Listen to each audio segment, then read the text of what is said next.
Hey guys, what's up? Welcome back here to another edition of The Fishing Teacher, and really appreciate you guys watching today's video. It's always appreciated. And guys, today we're talking about what you can learn from bad days on the water. You're not going to be catching them every day. I mean, that's the thing about bass fishing is actually more than not, you're gonna have more bad days than good days in fishing for the most part. Even if you're a good fisherman, that's just sort of the nature of the sport. The really good days on the water where you're catching a lot of fish are pretty much few and far between for most anglers out there, even highly skilled anglers out there. I mean, so you can't really expect to go out there and catch a certain amount of fish on any given day on the water. But the point of the matter is it doesn't matter if you catch a bunch of fish or you had an okay day or you don't catch any at all. Learning from that is what's really important. And really, the days that you learn the most are the days that you don't catch them. So you really have to savor this, and you really have to look at it from the proper perspective. Here's one of the things that I've seen throughout my fishing career that separates anglers that are really good by anglers that just don't ever seem to get that good is when they have a bad day on the water, instead of getting all puffed up and angry about it, a good angler tries to analyze the situation, figure out what happened, and try not to repeat that on the next trip. And I'll give you a couple different examples here. There's one of my really good friends I've had forever. He's like, ever since we've been kids, he's been like one of the most natural anglers I've ever seen. It's like he could catch fish every time, almost everywhere we went. Not like ripping, but he'd always catch fish, and it seems like he could always figure them out good. But the problem he had is once he started fishing tournaments, when he didn't do good, and when he didn't have a good day on the water, he wanted to get out of there. He didn't want to talk fishing. He didn't care about how anybody else caught him. He just wanted to get away from that tournament as fast as he can. And as a result, he sort of stagnated in his learning. And one of the things that I've tried to do throughout my career is when I have a suck tournament or a bad day on the water, nobody likes to dwell on that and think about it, but I look at it from the perspective, okay, I didn't catch him today, some other people caught him, I need to really see if I can figure out what I did wrong. And one of the things that's going to benefit you more than anything else, and how you can learn a lot from bad days on the water, is try to find somebody that actually caught some fish the same day or the same week we were out there, and compare notes to see what you guys did a little bit different. And most of the time, it's not anything major. It's like it could be something as simple as a little color difference in the lure you're fishing.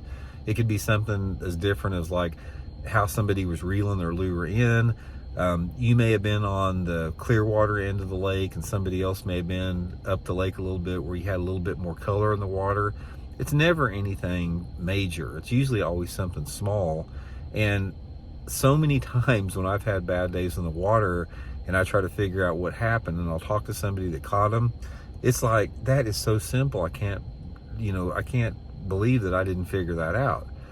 So the first thing you have to do is when you have a bad day on the water, sort of embrace that a little bit, because here's a couple things that bad days on the water do. Number one is it makes you appreciate those good days on the water. Don't ever take a good day on the water for granted. If you have one of those days where they're just biting and you're catching them good, just sit back and take a deep breath and savor that, because it's a rare moment.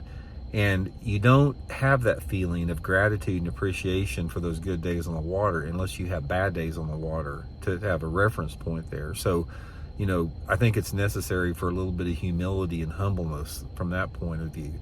The second thing out there is when you have a bad day on the water, try to take stock and try to start mentally reviewing how your day went. It's like, where did you start fishing at? What was your techniques? How did you adjust throughout the day? I mean, if there was a condition change like wind or lack of wind, say you had wind or lost wind, or maybe clouds moved in, or maybe clouds left the area that you're fishing, what adjustments did you make? Obviously, the adjustments that you made were not right because you didn't catch any fish. So the more that you can assimilate and the more that you can reflect back on the day and your decisions, then you can say, okay, I probably should have tried something different. It's like, say for example, say it was cloudy for the first 3 hours in the morning and I caught a few fish, and all of a sudden I lost my clouds and I never had a bite the rest of the day, and I kept throwing that crankbait. I mean, the natural indication is that you probably shouldn't have thrown that crankbait. You should probably picked up something else, because you have to remember that the fish are always biting, guys. Don't ever have a bad day on the water and just slough it off and use the excuse that the fish just weren't biting today, because they bite every day. I don't care what the conditions are. I don't care if the lake's frozen over or what it is. The fish are feeding every single day. And if you're not catching them, you're either in the right place, either in the wrong place, or you're throwing the wrong lure, the technique, or a combination of the two.